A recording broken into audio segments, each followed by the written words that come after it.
I come from Lebanon. I was born and raised in Lebanon, which used to be the only majority Christian country in the Middle East.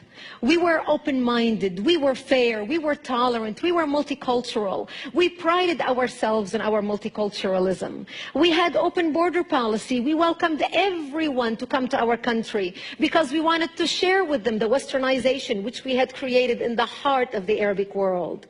Muslims used to send their children to study in our universities because we had built the best universities in the Arabic world.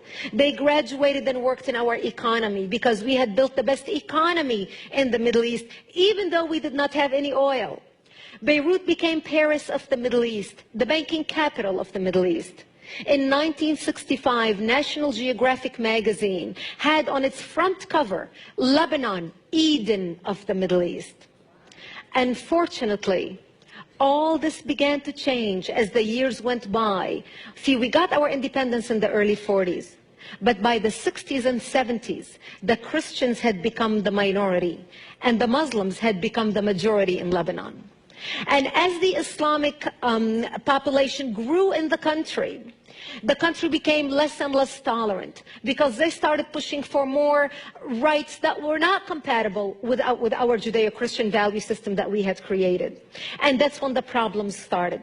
The problem was contained until the influx of the Palestinians out of Jordan in 1970, when Lebanon brought them in because we already had refugee camps. Actually, at that time, Lebanon was the only country in the Middle East to accept the third wave of Palestinians into Lebanon.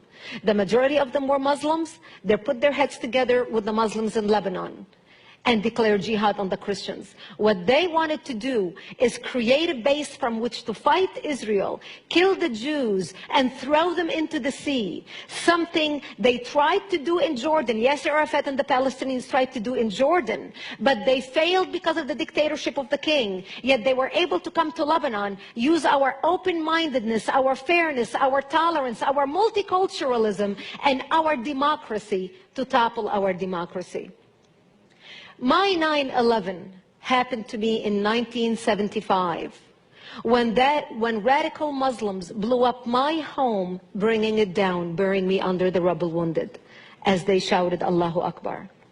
My only crime was that I was a Christian living in a Christian town. I ended up in a hospital for 2.5 months.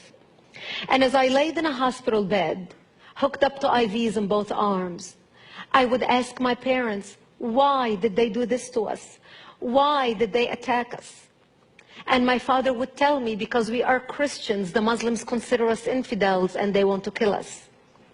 So I knew since I was a 10-year-old child that I am wanted dead simply because I was born into the Christian faith and lived in a Christian town.